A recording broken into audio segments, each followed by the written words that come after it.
Hey there, office hours viewers slash listeners. I have very exciting news for you. This is actually the third episode that we're filming with a camera already, but I'm only announcing it now. Why? I don't know. So, welcome to the video podcast. And if you haven't checked out the videos already, and if you're just a listener, go to our social media at AUBG Edu and check out our amazing efforts that we're doing to show our faces, for you to see the atmosphere while we're talking with the AUBG professors. Now, today's guest, I am especially excited for. She is a very recent addition to the AUBG faculty.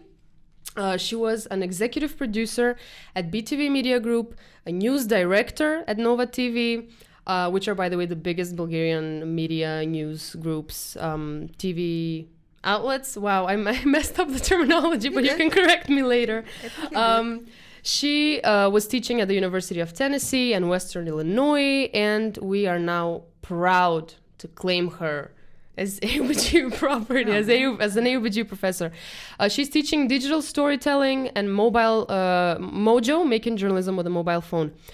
Professor, welcome to Office Hours. Thank you. I'm incredibly happy to talk to you. And in fact, I'd like to tell you that after our first class, after my first day of AUBG classes, I always usually call my parents and I tell them who my professors are, because they're very concerned with who the professors are and what they're like. And I was like, I have this journalism professor. She was a news director for like 10 years and then a news director at the other thing and an executive producer for here and for this long. And she has such experience. And I'm very proud to have such a professor that has so much actual experience in the field. Well, thank you. And I think all of the AUBG professor that's one of their signature traits is that they do come from the industry one way or another. True. But I guess why I'm this excited is because it's journalism and I want to be a part of that field one day. Oh, okay. Well, thanks for having me. It's a pleasure to be here talking to you.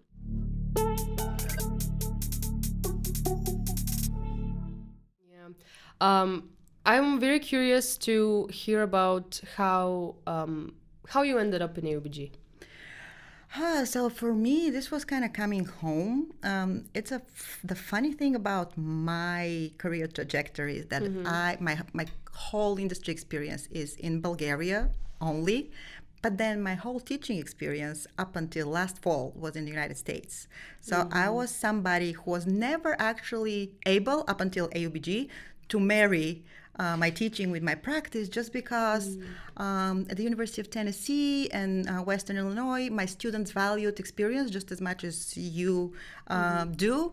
But Nova and BTV, it didn't mean anything to them. I couldn't show examples of my work because of the language barrier. So it was kind of, I had all that experience, but it was kind of in the freezer in terms of what kind of use would I be able to do for my actual teaching. So here, for the first time, I bridged those two components together, and it's really exciting. I enjoy taking students to the actual newsrooms, bringing professionals from the industry here in the classroom. So that's been always the way I like to teach journalism, bringing the newsroom into the classroom. And it feels like now I'm doing it using my both of my hands, and my whole toolkit, if I can use that, if I can say that way, as opposed to just it feels like coming home in a way. I lived in the United States from 2017, 18 till 22nd actually, yes, when I started here. And it's been great. I mean, AUBG is a fun place to be. It's as if the universe brought you where you should be and where you belong. Yeah, maybe in a way, although who knows where we should be. I mean, I think that where we should be changes with time. And I was always somebody who was very much goal-oriented, and getting to a place was my thing. Now it's the journey. I'm trying, maybe with age or with experience, I'm trying to actually appreciate the journey and not so much the destination. But AUBG has been a pretty fun destination for me this far. Why did you initially decide to start your teaching journey in the United States rather than Bulgaria? So part of it was a decision, and part of it again was just circumstances in life. I always knew that eventually I'll be teaching journalism, and I hate that. Part of the reason is I always hated this expression. It's famous in Bulgarian. I don't know if it translates across cultures, but it goes something like those who can't do teach. I don't know if Yeah. that's kind of, I've always hated that. Unfortunately, my personal college experience was kind of affirmative to that stereotype. I'm sorry to say that, just because practitioners were not that common of a phenomenon back in my time in college at Sofia University. But I always believed that actually doing and teaching should go together. So I always knew that eventually, when I get tired, because this is a very demanding industry, or when I need a new purpose, I'll move to teaching. It's just that I did not really pick the time. The fact is my professional career hit a wall, that wall being the press freedom situation in Bulgaria, and I just realized, slowly was given the signals, but clearly, that I could no longer do my job the way I teach you guys to do this job. And I felt it was meaningless at that point to continue doing something, just kind of the facade, just pretending that we're doing journalism, which for me was the situation I found myself to be somewhere circa 2017. So I did not really pick the time. I was the news director. There were certain political requirements of the station that I was never going to agree to. And then the management of my station decided that they wanted their news to be going a certain different political direction, so that they're more in agreement with the government of Bulgaria. And I did not feel like that's something that I can contribute to, because I was trained to be a journalist and not a political broker, which at some point my job was starting to feel like. So then I had a professor, and that's why I believe these relationships that we establish in college are long-lasting and really kind of guide our journeys. I had a professor, his name is Sam Swan. Sam, if you're watching, he's now retired at the University of Tennessee. And our mentorship relationship goes back to 2000, early 2000. Back then, I went to a 1-2 semester non-degree program to the University of Tennessee. He was there. He was teaching broadcast journalism. I was like you. I really wanted to be in TV news. And, back to my point of not enough practitioners' experience in my college program, basically all the practical skills that I learned for broadcast journalism date back to those 2 semesters at the University of Tennessee. And that's what set me up for a career in broadcast journalism. So Dr. Swan, then he became a consultant for BTV, and BTV was an American-funded station, the first national network in Bulgaria. And the owners were, an American corporation, News Corp at the time. So he then became kind of the circumstances and the way life goes. He became the consultant, and he would train the news team 2 or 3 times a year. There's going to be him and other professors and trainers from the United States. They would work for News Corp and come to train the team. Just because this field is so fast developing, that the idea then, the thinking behind that decision was, we need to keep our journalists up to date so that they can deliver the best service to our audiences. And that's how I worked with Professor Swan, both here as a journalist, and, I was his student back in 2000. And then in 2017, when I was kind of looking for where do I go from here? I was at the top of the professional career, and it was clear that the way the media industry was back then, my services, the way I understood my job, was no longer required. So I was like, okay, what do I do? And then he called me like, you always said that you wanted to teach journalism. Is that still the case? I'm like, I think so. And he's like, why don't you come here, do your PhD, and practice some teaching? Because while you're doing your PhD at the University of Tennessee, and generally in the United States, the model is you are practicing your teaching too. So you're doing research and you're developing as a scholar, but you're also teaching, doing a whole lot of teaching. So I was like, yeah, let me think about it. And then I had to talk it over with my family, and the rest is the four of us, 6 suitcases, Sofia Airport, and that's how I transitioned into teaching. Wow. Wow. That's marvelous. Now, I want to get into the details of this. Okay. First of all, I want to say how brave of a decision it is, first of all, to leave the industry and leave the title and leave all the hard work that you've been doing for years. The hard work, yeah, that's kind of... But I came to realize you don't leave the hard work. The hard work makes you who you are. So it kind of stays with you. Nobody can take that away from you. The other thing, it may sound like a hard decision, but it wasn't really. It was probably the easiest decision just because I just know that I cannot do what is asked of me. I have zero hesitation. It's not like, will I be able to maybe compromise here and there? Then it makes it a hard decision. So just kind of weighing the pros and cons, and that's when you hesitate. That's a hard decision. I had zero hesitation because I just knew. And I remember a conversation with a friend. I'm like, okay, I could have this bright career in Bulgarian media as it is, circa 2017, the worst press freedom in the European Union, at least the member states of the European Union.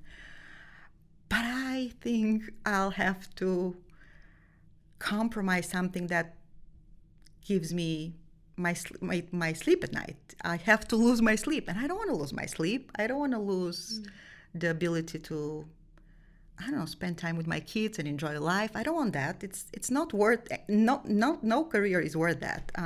So it wasn't really difficult. I knew that I could not provide what is asked of me, and that made it. It's not even a decision. It's like if I have you here, Teona, and make you lift weights, and you see this kind of 2 tons heavy weight lift, you cannot do that. You just know you can't. So it's not a difficult decision. You just know you can't. So you don't have to. Love the analogy. It's true. I can't. Look at these arms. No. I'm sorry for assuming. I don't know why I would assume that. It's true. Correct assumption. Yeah, but that's how it felt to me. Like, I cannot do that, so I might as well do something else. Wow.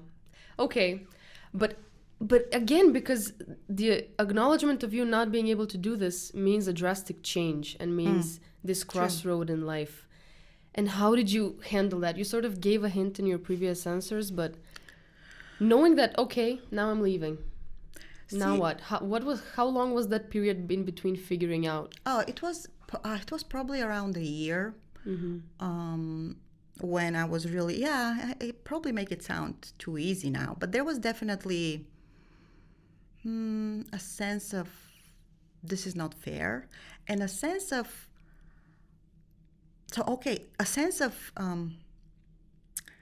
I felt at a point like I was being a quitter, like, okay, so I'm saving myself. But if I cared so much about journalism, I should have stayed and fought. And although my fight was kind of doomed to the, I did the best I could, so I know I did my best. But there was a sense of, so I'm just packing and leaving. But then what is left in this profession, in this mission? Because it may sound like a cliche, but we were trained to provide a service, and that service is to society. It's not to our corporate ownership. It's not to our political establishment. It's not even to the clicks and likes and shares of our viewers, which sometimes that is difficult concept to grasp, because yes, we are working for the viewers, but not necessarily to give them what they want to in terms of entertaining, in terms of what they find entertaining, but to give them what they need to know to make their lives better, to make better choices, to be, what was the famous quote, to make them self-governed, better informed and self-governed. Oh yes, the is definition. what we are doing here. So I was like, okay, so I saved myself in a way. So there is definitely a sense of, so I'm a quitter now. But then I just, you have to realize that there are certain things that are outside of your control. I thought for quite a bit of time, very, I don't know, arrogantly maybe, that I could change the fact that Bulgarian media are under a very tight political control. And I tried, and then I just woke up one day to realize that it's impossible. You cannot really, you can change. I don't want to say you cannot change a system, because I still believe that you can change a system. You can work towards the change of a system, but you need supporters. You need, people who think the same way like you do, people who believe. And I was feeling like there's not a whole lot of people around me. There are some, and it's very important, but yeah. And then I lost. That's true. At some point I was like, but nobody really cares in the audience, which I think is where I was wrong. I felt like people did not really want to know the truth. They just want whatever was in line with their political preferences. So with like their the distortion. Yes. And yeah, so I was at this crossroad when, okay, so we're doing this to provide a service, but then the people who we're supposed to be, providing that service to, they don't really care, and they want, So I was kind of at a difficult pickle figuring out. And then I realized actually that the change could happen actually through generations coming after us, because my generation of journalists in Bulgaria, the majority of them, they have either worked under the communist media system, the totalitarian media system, or have a memory of what it feels like to be working or to be raised in such oppressive system. And that, I think, is a heritage that we all, in one way or another, carry with us. And maybe the generations after us, is my hope, who are born into freedom, maybe they don't carry that DNA. Maybe they'll be more equipped to enact the change, and hopefully I can pass on my experience into helping that change happening. See, now this connects beautifully to what I was curious about. Anyway, did your experience with the Bulgarian media make you lose hope in journalism? No, not really. There was times like that for sure, but not now, not when I'm working with all of you guys. And just the other day, was it in your class, Tion? I think it was digital storytelling. We had these two young multimedia storytellers, yes. Documentalisti.bg. And they're working independently, and they're really working with passion. And yes, no big media network is supporting their work, which can be a little bit discouraging. But I saw how interested you guys were, the students, in what they're doing. And if there is an audience for that type of journalism, that's the key factor, I think. Like, the media ultimately will have to cater to that audience, especially the kind of audience that are young, educated. You are the hardest segment of the audience to get to, especially for traditional broadcasting. The 1834, 1849, that's the most appealing demo for the advertisers under the commercial media model. That's what matters. That's how. What does that mean exactly? Well, so we're providing a service to our audience, but think about who pays the bill. In broadcast TV, it's the advertisers who pay the bill. I mean, the television is free for consumers. Is that the right model? I don't know. As I like to paraphrase Churchill here, and his famous saying that democracy is the worst form of government among everything else that was ever tried. So commercial media is probably the worst form of funding for the media, apart from everything else that was ever tried. So the way it is now, you need more eyes on the screen so that advertisers can publicize their messages to the audience. That's how commercial media work. And advertisers want eyes and ears of your generation on the screen because you are the future consumers. But your generation is very picky in their news choices, especially, particularly, and media choices altogether. And when was the last time when you turned the TV on? A long time ago. Yeah, I gotta say, same here. So now that's a challenge because you are a very attractive audience, but then television, as a type of media, traditional television, seems to be losing that audience. And that's why I'm optimistic, because when there is demand for quality journalism, that kind of demand that I saw in my class on Friday, whatever the circumstances and the outside players and however it plays out into the media mix, ultimately, commercial media will have to cater to that audience because they need to please their advertisers at the end of the day, if for nothing else. Alternatively, my dream scenario is when people actually start to pay for their own content and be the investors, be the owners of that content in a way, which for broadcast television, for traditional television, was never the case. For newspaper, you pay. You used to pay, and you still pay. There's paywalls, and you still invest into reading the New York Times because you want to be reading the New York Times. Television, it kind of comes into your living room, kind of uninvited. And I think the crowdfunding and the participation of all of us as citizens and as stakeholders is going to make any type of media more responsible and more independent from outside influences, if you wish. So that's hopefully where the future is going to take us. So I guess your message is that we should start subscribing and we should never hesitate to invest in quality journalism if we want to see more of it. Well, yeah, because we do it already for Netflix, for HBO Max, for all the... It seems like the entertainment platforms, of course, naturally, we all... Who doesn't like a good entertainment? We all like to binge, especially after the pandemic. It's kind of part of our culture now. But yeah, I believe that recognizing that the freedom of the press, again, to offer another quote, the freedom of the press is guaranteed to those who own one press. So it's about time we all start owning it, media in one way or another. You mentioned young people turning on the TV, and it reminded me of a thing I wanted to talk to you about watching the news. There's a debate going on. Now, I don't know if it's a mainstream debate, but it's a debate in my head going on, so I want to ask about it. Should we watch the news? Absolutely. But doesn't... And you mentioned it in class as well, that it just carries such a negative emotion, and the news are always negative. And I've read in the books I read, it's always...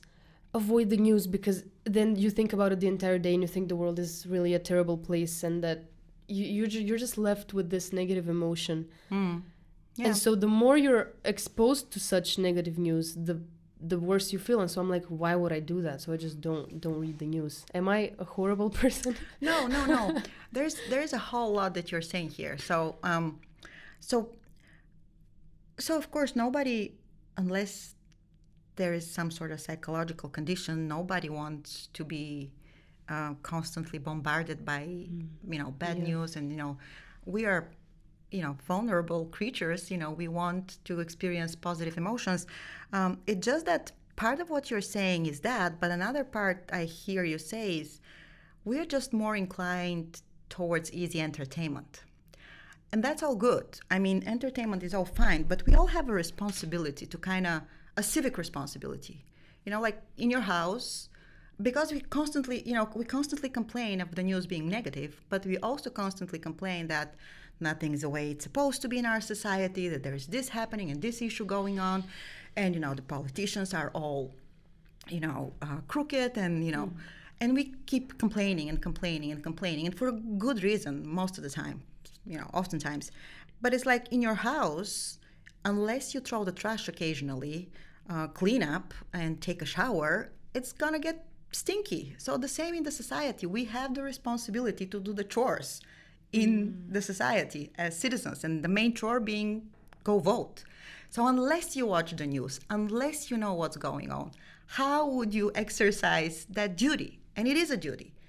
Like not going to vote for me is like not throwing the trash and then complaining that it stinks. Well, it stinks. You gotta throw the trash. So I don't know if I'm probably going way too deep with this metaphor. No, I love it. But yes, it's negative. But like sometimes you need to know what's wrong with the world, because journalism, unlike PR or marketing, is about what's wrong, what needs fixing. And most of the time, those are negative things that need fixing. If it was something positive, it was going to be a PR stunt, done by a PR practitioners who are, it is their job to tell us what's right and, how this organization is doing the right thing. And that's perfectly fine. And I'm not against positive news. I'm against fluff news, kind of a PR stunts on the news. That's what I'm against. And there is actually new forms of journalism that are addressing exactly what you're saying. The fact that people are getting tired and overwhelmed with negativity. And solution journalism is one such thing, when you are addressing issues but from the perspective of what can be done better. So as opposed to just listing what's wrong, you're looking at how do we fix it. Advocacy journalism is another such new branch of journalism that looks into how having a platform can become a tool for activism, how having a voice, because journalists, every single one of us, we have a voice. We have the privilege of reaching into the homes of tens of thousands, millions of people, and that comes with a certain power. So we can use that power then in the advocacy journalism line of thought to contribute to a positive change. So yes, there is a certain, shapes and forms of journalism that is addressing the negativity bias of the news, and there is definitely one. But I'm always concerned when we start to ask for too much entertainment and too much easy information, and we're going to the news for that, because it is the Oscar Wilde, that he believes that censorship and people depriving us from the truth is going to be the end of, our world as we know it. But then there is another concept that is entertainment to death concept, which actually claims a little bit different thing, that people are so easily distracted that they'll always prefer the easy way out of complicated discussions and complicated topics. And we need to throw the trash. I mean, it's not a nice thing to do. It's not very entertaining, but we need to delve deeper sometimes. And it requires work. And it requires going through some negative feelings.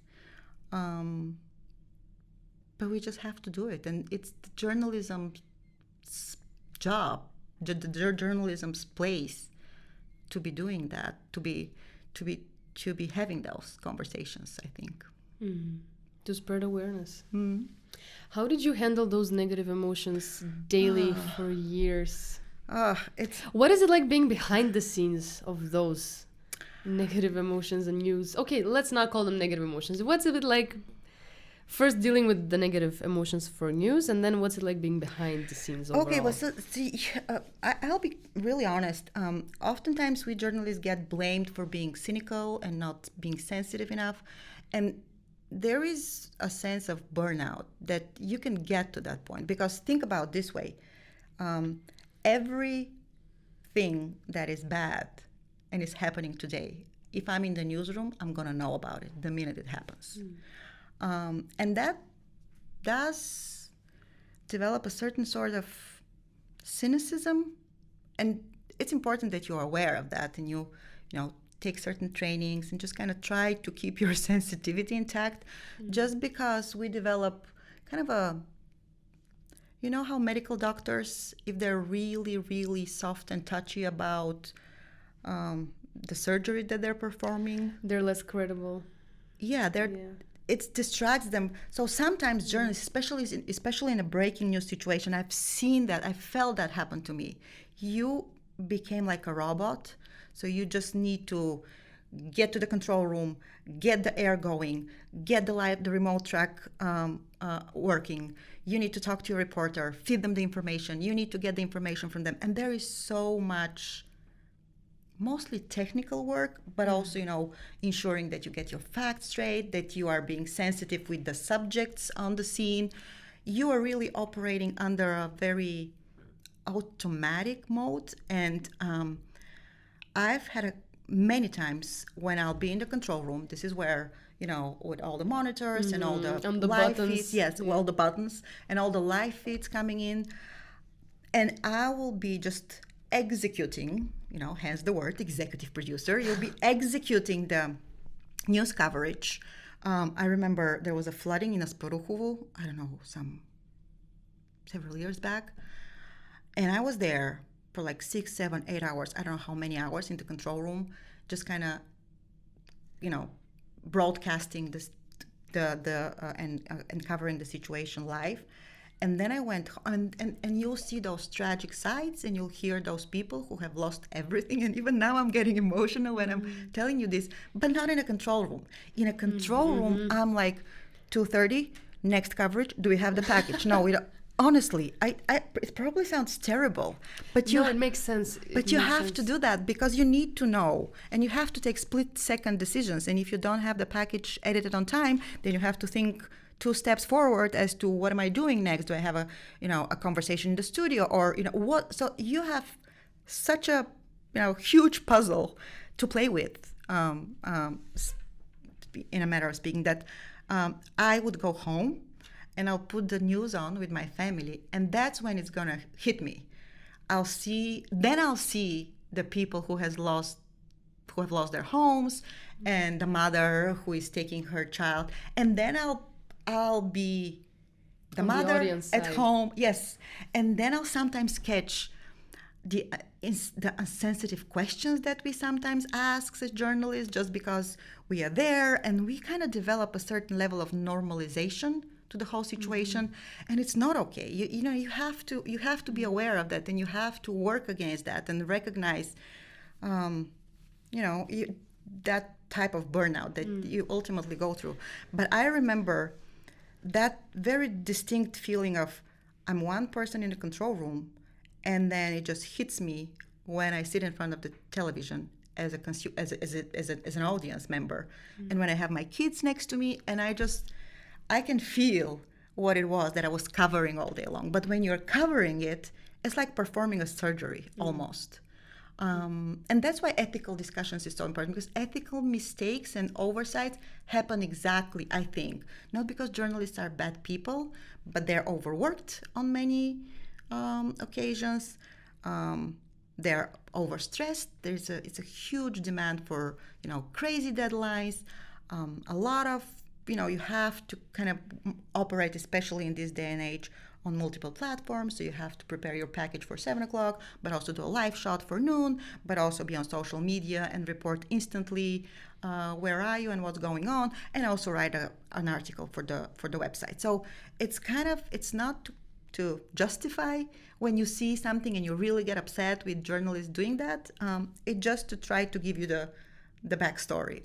And most of the time, it's not because they're mean, cruel people who do not really recognize any human emotions, and they're not, bloodthirsty machines. It's just sometimes you develop that sort of thick skin that's sometimes it's part of the coping mechanism to go through that very stressful job for years and years on end. But you have to be mindful about it, and you have to give yourself the moment when you're just a regular viewer, and get to feel what your viewer is feeling, and get to understand why the reaction that you're getting is one or way or the other. So I don't know if that makes sense. Yeah, it does. I mean, I'm actually perplexed that you say that when you go home, you are the mother and you're on the audience side, because in my head, I thought that you would go home and you'd be like, I should have put another visual there. The voiceover is never. Is not See, good. never. That's only the control room. Only the control room. What happens in the control room the control stays room in the identity is gonna do that. Like, they have the better visual and our competition have the better soundbite. Never, honestly. And especially now when sometimes I'm watching the news as a viewer, I'm like, oh my gosh, they're competing over this little piece of a visual, for example, and it's not even a big deal. Why are they fighting over it? But that's kind of it's always easier to criticize. I get that a lot. Yeah. My former colleagues like, you're so critical, but it's not as easy as that always. I know it's always easier to criticize, but that's the privilege of being an observer. Yeah. And how did your profession change the way you consume news now and how you watch news? Well, that's a funny thing, because although I'm definitely coming from a generation who consumed news more traditionally, now I don't watch television either. So Is it maybe because you're subconsciously mad at what happened, or I was thinking, I don't think so. Because you know what? Because back when I was starting my career and I was mesmerized by the US, the American TV news, they had all this, flashy, very, very attractive way of presenting the news. So I wanted to do that. I wanted to bring that to the Bulgarian market. And so the Today Show or NBC News or ABC News, those are my role models. Yeah. And back in the day, it was really difficult to actually, for example, I was doing the election coverage at BTV and I wanted to see the way kind of what we do in class now, watch and learn, and learn from the work of others. And I wanted to see, so how is CBS doing the election coverage, or how is the NBC doing the election coverage? It was really difficult to get a whole election coverage because it goes for hours on end. The internet was not as developed as now. And in my head, I was like, oh my gosh, I just dream of having access to this, putting my TV on and having NBC on or ABC on. Again, I'm talking 2003, 2004, when I was born, 2003. Yes, exactly. Just kind of to give you a bit of context of why I was dreaming of having access to NBC, like, where is she living? Yeah. But no, it was kind of, and then I moved to the United States and I had my, best television ever in my mind. And I did not turn my TV on again there too. So it's not that, I was critical of the way news is being. It's not that. It's just that for some reason, and it's pretty much a cultural reason, the TV set is no longer such an important part of our day. It used to be the case that you'll come home from work and the family is going to gather in front of the television and you'll have dinner and your parents going to watch the news. That was at least my family. I'm the child of the 80s and 90s. Now everybody has their own device. When people gather together for dinner, at least in my family, I do not want any devices on, mobile or whatsoever. So it is a different way that we consume news. And television as a furniture piece is no longer such a focal point of our collective gatherings and of our cultural life. So I do not watch the news at 7 o'clock or whatever they come on. But I am pretty informed just because I follow a lot of media outlets, a lot of journalists on their social media. I'm addicted to my phone. I constantly check what's going on. So I don't think my news diet is suffering from, but the fact is I don't watch television, not in the same traditional way that I used to before. And I think that's irreversible. I think we're all on TikTok now, right? Mm-hmm. Well, I'm not. I'm not. I think you just said you are, Professor. I think you just said you are. I actually, honestly, I am. Don't tell anyone. I hope my daughters don't see this, but I'm there to spy on them. I have to be there. It's a Do they post on TikTok? My older one, I think so, yes. How old is she? She's 14. I think she's now over TikTok. I think she's getting too old for TikTok. But yeah, I am exercising parental control on TikTok. That's good. But I cannot be producing content for TikTok. I just don't get what works there. I really don't. Like if I was thinking the other day, what if I had to do the news today? And what I'll do is I'll just try and do as much as I can on social media.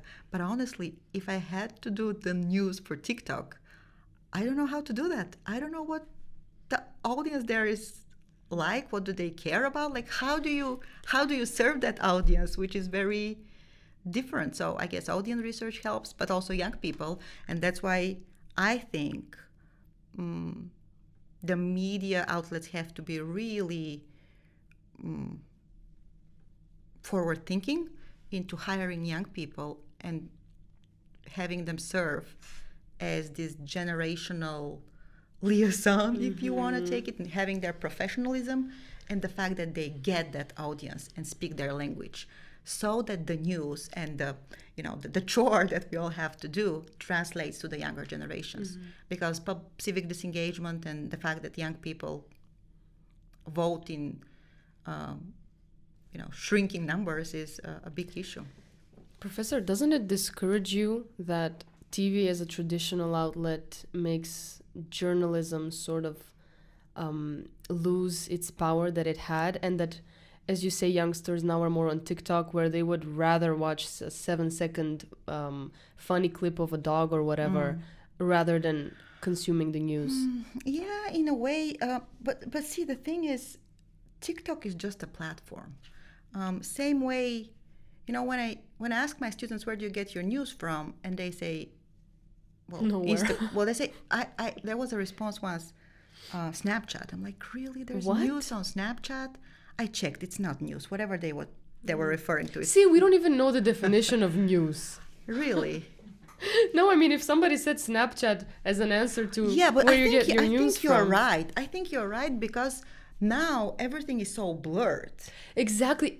This is what I wanted to ask. You teach mobile journalism, and correct me if I'm wrong, but the idea is that you can make journalism with just a phone, and that technically anybody who's online can make journalism. Yeah.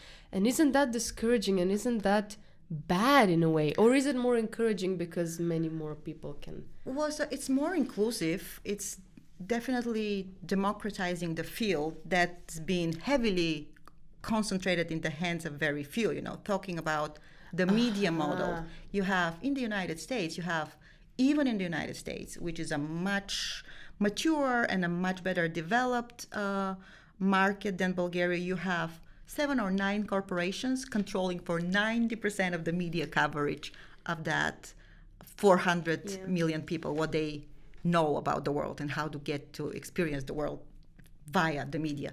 So it's a good thing, the low barrier to access, actually the no barrier to access, the fact that we are all now we're all now media producers if we choose to be via our social media feed. But that's the point. And what I'm trying to teach students is there is still old school traditional journalism rules that are important. Separating facts from opinion, that's important. Not editorializing when you're reporting the news, and being opinionated when you're doing a commentary is fine, but not when you're reporting the news. I don't know, all the things that we talk about in class, the use of adjectives as a manipulative tool, or the misinformation and disinformation, and how to spot misinformation and disinformation, and how to discriminate what is fact and what is fiction. So those are tools that journalists are trained to do well. And I think with the privilege of having access and having a voice and a platform comes a certain level of responsibility that we need to make sure that not everything that we live stream on Facebook is journalism, and not all of the information out there is news. And you're right, actually, there is a whole lot of blurring boundaries, and the industry contributes to that, because what is an advertorial, for example? So it's a news but it's an advertisement masked as, like news. native advertisement. There's many terms, but it pretty much blends the two formats. It blends the advertisement, which is persuasive messaging, so that you're selling something to the audience as opposed to you're informing the audience. And it's really difficult for people to find their way around that messy information neighborhood. What is advertisement and what is PR and what is news and what is comedy show, for example. Those late night comedy shows, they're oftentimes they're masquerading, or at least oftentimes people take them to be news content or journalistic content just because they deal with the same kind of topics, political issues, social issues. They approach it from, the comedic perspective. But they're not news because you don't have, a process of verification, a process of transparency as to who is the creator of that piece of content. Obviously the actor who is delivering it is just the face, but who is actually, it's okay. Who is actually the creator of that content. So it is actually a true thing. I kind of reacted like, people don't know, but people do not know what news is these days. And that's part of the media literacy, and that's another huge passion of mine. Let's talk about it. No, but see here, I get really, here I get excited on steroids. Just because you see, I think media literacy is such a fundamental part of our civic duty. Again, it has to start, in my opinion, you have to teach media literacy first grade, second. It's a different level of complexity, obviously. But so my kids, my younger daughter, she's 4th grade, and my older one is 8th grade.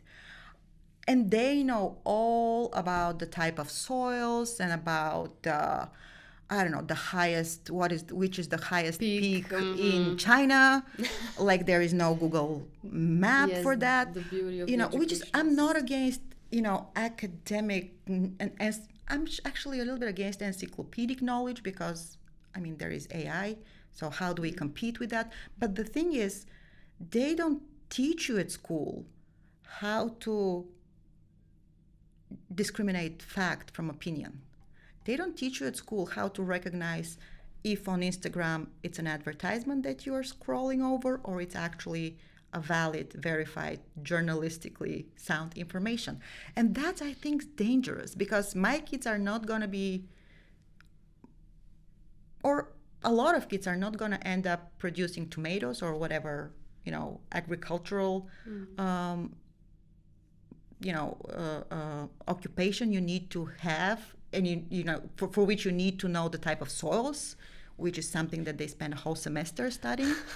But they are on social media daily, and they're bombarded by all kinds of messaging, and we send them there unequipped to recognize and to have basic skills, survival mechanism for that world. And I think it's and that's why media literacy is so important, and I think it needs to start very, very early on.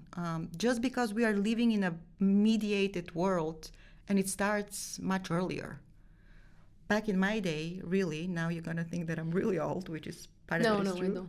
But like when I was a kid, when I was my kid's age, in Bulgaria, the TV programming started at 5 p.m. or something like that. There was bars and tones before that, so nothing on TV. So I naturally, even if I wanted to, I could not spend so much time on the media because it started at 5 and I had to be in bed at 8. Now it's 24/7. It's everywhere. It's in our pocket. It's in our kids' pockets. And one way to do it is restrict the consumption. But for how much longer can you do that? I think you need to prepare them for the reality and the world that they're living. And stop me here because I can go on tangent. In fact, I wanted to dive deeper because you said that we don't learn about this in school, and it's crucial. So now I want to give you this platform to teach all of our listeners and me and everyone everything that we need to know about media literacy and how to distinguish opinion from fact and how to navigate ourselves better into this messy and blurry. How much time do you have? No. Let's wrap it up in 5 minutes. I can do that. No, but seriously, let me tell you a story. There was innovation station or an event on campus. Yes, BCC. Good job, BCC. Yeah, last week, and I was asked to be a mentor and spend some time with the high schoolers. And their project was on media. They wanted to come up with a video game to promote media literacy. And I asked them, and they're coming from, one of the private schools in Sofia. Actually, I'm familiar with the school, and it's a very good school. And I asked them, so how do you plan to approach that topic? And they're like, well, we're going to make, and I'm not blaming them in any way. Again, it's not provided to the kids' school, which I think is a huge oversight.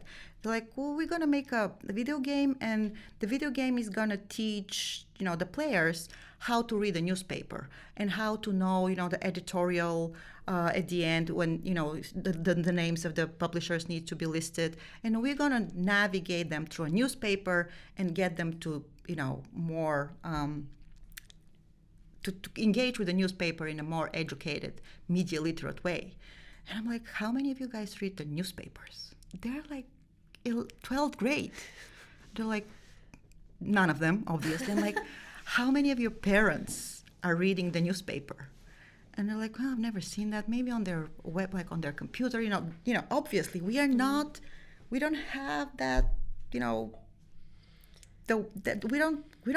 We barely engage with the traditional. In the traditional sense with the newspaper. I'm like, so why are you doing a project about a newspaper and it's geared towards youngsters, and as you very well know, they don't read the newspaper.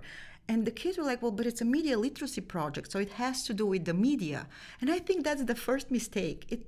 What is media? Media is far wider a term now than narrowly the concept of newspaper or radio or this is media. This is media. The billboard that you're interacting with going out of campus is media, and I think even that definition needs to kind of be better explained, that we are in a mediated world, not only when we're reading the newspaper, which for your generation, excuse the assumption again, but is never. So, but see, the way they think about media literacy is it has to be something about the newspapers, and it's not. It's something about Instagram. It's something about all those influencers, and that the fact that they need to be making the disclaimer when they're promoting a brand, and they're actually producing an advertisement and not really an organic content. It has to do with the fact that just because somebody says something out in public, that does not make it true. That does not make it fact. So you have to attribute information to a source. I like to teach media literacy, challenging a little bit the teachers when they invite me in school. Say, just because your teacher says something, it doesn't make it true. Just because it says so in your textbooks. And for Bulgarian school system, that happens to be the true. I've fact-checked some of what I'm saying here. I have examples. Just because it says so in the textbook is not necessarily the truth. So you need to be skeptical. So what world do we live in then? Is everything a lie? Well, no, a world that everybody has an access to a media. And that's good. But that comes at a price.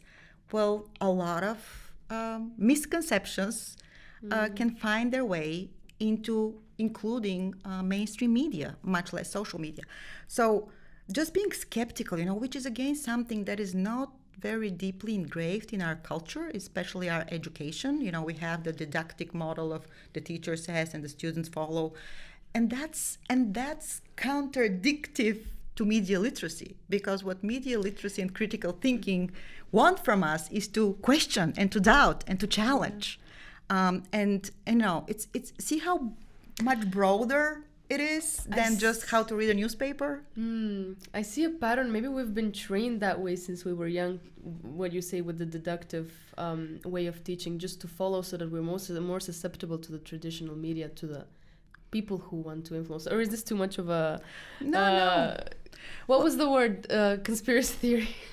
I don't know, but definitely the authority of the traditional media and the inclination in totalitarian and post-totalitarian countries to follow an authoritative voice and to play along somebody who is powerful and who is that's.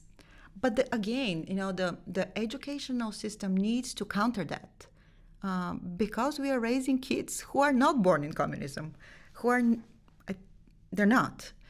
They're born in other type of political and cultural system, and it has its upsides and downsides. But raising free citizens goes through allowing them to challenge authority, and that's something that is the skepticism and the critical thinking is part of the whole media literacy skill set. So I have a simple ways that I kind of like the simple rules that I teach, and I think it's helpful for the Bulgarian media, for example. It's a crash course on how to read Bulgarian media. So, and any kind of media for that matter. If you see a lot of adjectives, that's for me is very suspicious because media language is heavy on nouns and verbs. Adjectives are a way of telling you what to feel. Not just to feel, but what to feel, and how to respond to a certain information. So when you see sensational, shocking, bombastic, or those kind of triggering words, unheard tragedy, that's usually for me, and that's kind of a giveaway for me to kind of raise my eyebrows and be like, what are we dealing with here? Another thing is when all of us, we're really susceptible to believing fakes that we like. When you just see something or read something that is really in line with your bias, it's very positive about a pop star that you particularly like, or it's very negative about the sports team that you don't like. We are easy prey when we're being offered something that we really, really align with in our biases and in our way of thinking. So that's another way. If you want something to be true, it doesn't make it true. If you really like something and the way it sounds, that's how I felt for fake news when I really, really when they really support my biases. So knowing your biases, that's another thing. We all have them. We are raised certain way. The fact that I'm raised as are you a single? No, you're not a single child. You have siblings. I know that about you.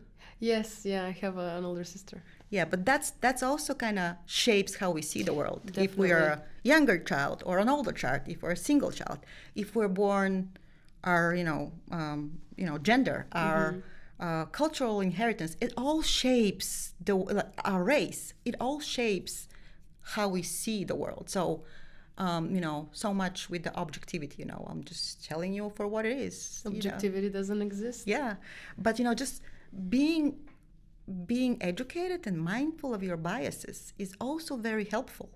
And that's something that is not talked enough in K through 12 education in Bulgaria, for sure. That's my parent experience. And that is part of media literacy. And we're living in a country with the lowest media literacy, according to some recent research, which, when you think about it, highest corruption, lowest media literacy. That kind of... Now I see why you moved to teaching. Okay, that's good. I think you pretty much said everything, but in order to get it in one single sentence advice, what should we consume from a news? How should we have a healthy news diet? What are the quality journalistic outlets that you follow that you would like to recommend? Some of your journalism heroes. Now that's a loaded question because I'm going to be speaking from the position of my biases. If I'm Yes, what a nice timing of me to ask about your biases. I as you know. I obviously show examples from the New York Times, on the NPR. I'm big, but again, those are my preferences, and what I can vouch for is that those news organizations follow, certain principles of reporting and journalism and editorial standards that are, written down in their, mission statements, and they do follow a certain process that guarantees verification, transparency, sourcing of information. So, which is not to say they don't have any political bias, So I try to be mindful of that too. There is left-leaning media in the States and right-leaning media, and I honestly try to follow both. Right? Both, yes. Tell us that. Why you do that? Yes. You know that because we had that conversation. Well, because we are living in these filter bubbles, one way or another, we cannot avoid that. The algorithms, just so that they can get us to spend as much time as possible with their platforms, they only serve us what we like, because we all like to be reinforced of our pre-existing notions and biases. So, and that's a risky business, because all of a sudden you're living in this bubble and you're led to believe that that's the only world that exists. And it's not true. Your neighbor is living in another bubble, and then comes the elections, and you are really surprised as to where have I been under a rock? How come this certain political affiliation has a certain representation? I never met people like that. I do not know people who think or subscribe to that ideology. The nationalism, for example, that's a story that you recently engaged with the topic. So you have to kind of burst the bubble so that you are aware that there are other people getting their information from other sources. And it's important for me as a journalist to at least know what kind of a version of the world are they living in, what type of the version of the news are they getting, so that I don't get shocked. Because COVID was one such situation, and all of a sudden we are all like, how come people believe that it's not real? It's here. I've had it. Your relatives are having it, and they still do not believe that the virus exists. It makes you wonder. But when you're kind of listening to the type of media that they're using and that they're getting their information, you know why, and at least it's not a mystery to you. And then, and part of it is rational, and part of it has a perfectly good explanation, and it's not they don't know anything about anything. No, it's it makes you understand where they're coming from. And that's so important, because it is a great exercise of you learning to respect the opinion that's different from yours, rather than just discrediting it immediately. Yeah, but even if you want to set the record straight, even from a journalistic perspective, just trashing people for they think different than you, it's not going to get you anything. They don't trust you, So you got to know what they think to be able to offer, fact-checking information, or just to, unless you recognize where they're coming from, and you just go and in this polarized society fight against, between the bubbles, it's not getting us anywhere. Mm-hmm. It's just making us more divided, and that's, there's, we can see historic examples of how that can be really dangerous.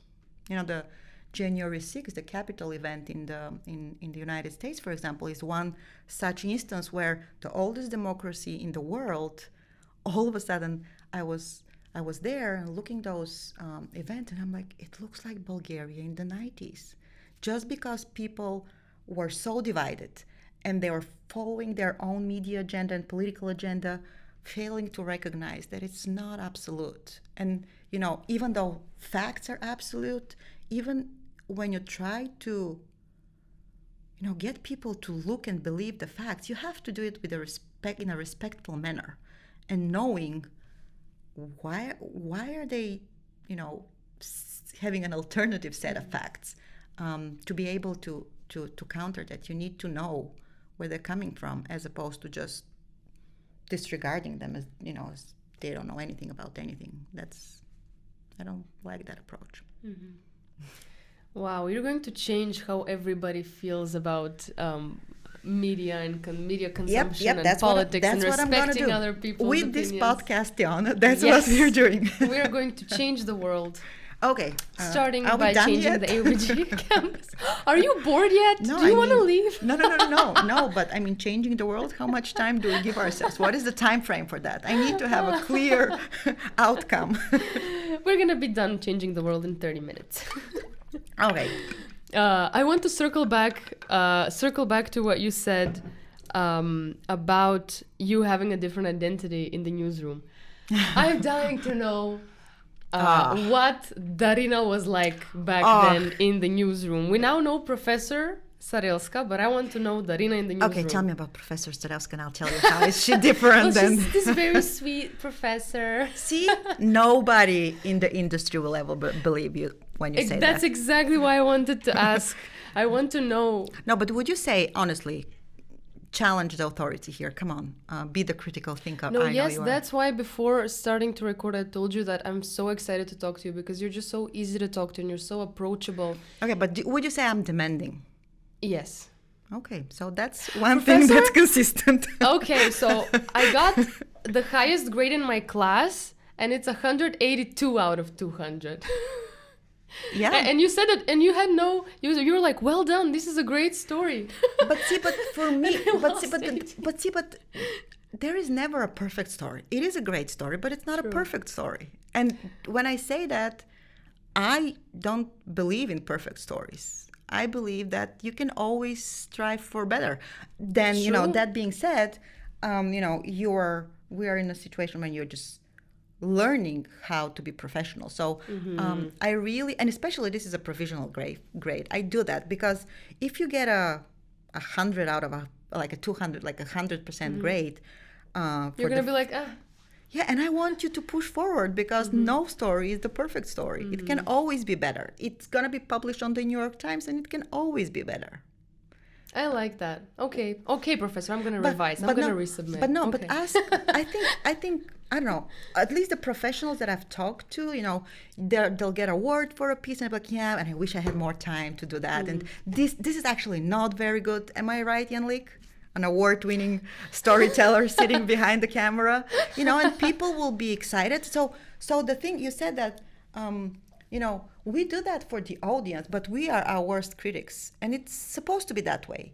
So if you're complacent and if you're happy with your 200 out of 200, then there's something wrong. I haven't done my job right. Yeah, I want you to see what I see that it could be done better, and then eventually start to look at your own work with the same eye and wanting to make it better. Mm-hmm. No, this was a joke, by the way. I'm not No, I was trying. Of course, I know that I need to fix things, but I just wanted to lead it into knowing what you were like as an executive producer. I gotta tell you, I think I have made a lot of, self-reflection, and I think I was wrong about one thing. I was very product-oriented, very result-oriented. And I may have overlooked how people felt in the process. And some will say that especially being in a management position, that's kind of comes with a package. And some will say, and I agree with that especially being a woman, it's really difficult to balance between being demanding and being, and being rigorous and being supportive. And I tend to agree that at a certain point, because of the very goal-oriented, target-driven, rating-driven culture in the commercial media, I just loved my newscasts so much. I want them to be the best possible version of themselves every time. And because I was ready to work abusive hours, to put it directly, I had the same expectation from others, but that was a choice for me. And I'm not sure that I recognize that it has to be a choice for everyone, because I wanted to work the crazy hours. I wanted to be there. I really, it's like, when they say, pick a job that you love and you never work a single hour in your lifetime, it's true. But at the same time, you have no control over that type of work like career path because you just love it so much. You're so passionate about it. It just leads you. You don't control it. It controls you. And I had the assumption that if I've made that choice for me for a pretty long period of my life, then everybody is making that same choice, which is a wrong assumption. So maybe at times I was just really focused on the newscast and not, like, I'll give you an example. I had colleagues at Nova, and they'll always come and talk to me in the busiest of times about their vacation schedule. Like, I want to go on vacation with this and that person, and our, days off are not in line. I'm like, I don't care. Did you say this out loud, or was it just in your head? I'm not going to comment on that, but it could be either. But the thing is, I really did not care because I did not care about my own vacation too. But that's wrong. Now, I believe that's important. Like the work life, and this is something I'm learning from the Gen Zs that I'm spending more time with in my new career path.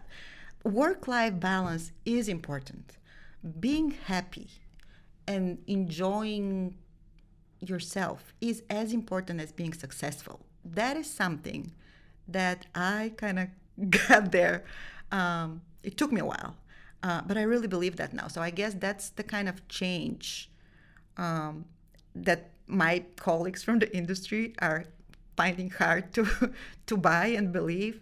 But yeah, I guess I was very, success driven or results driven, and that's a good thing. Like in the business language, that's a good thing, but I think it comes at a price, and I'm not sure that it's worth it because we're human first and professional second, and for the longest time I may have been led to believe that it's the other way around. Yeah, that but now you're a human was first too again. self-revealing, wasn't it? Love it. Yeah, I think so. But it's like I feel it now the same way I felt something different before. And I'm not gonna. I don't want to. Kind of like explain or just kind of justify myself, but the thing is the competitive, demanding industries such as the media industry tends to have that impact on people, letting you believe that you only matter for us whatever much your success is worth. Which is wrong. It's not true. We know that it's not true just because my success was always, just having my family with me is something that I really cannot imagine my life without, and everything else, it can be this career or another career or this project or another project. And that's not to say that it's not important to be passionate about what you're doing, but to be human first. Oh, I am so sad that we don't have any more time. Did we change the world already? Yes. And our viewers and our listeners can confirm that by reaching out to us and telling us if we succeeded in changing their views, which I'm sure we did. Thank you so much for the wonderful conversation and advice and the insights. Thank you, Tiana. It was lovely having you. Thank you. My pleasure too. Always nice chatting yes. with a student. And I have 10 more things that I want to cover, so hopefully I will get you to say yes now on record that you will be a guest sometime again to some other interview. Let's see what the future brings us. Thank you, dear listeners and viewers, and I will see you in the next episode of Office Hours.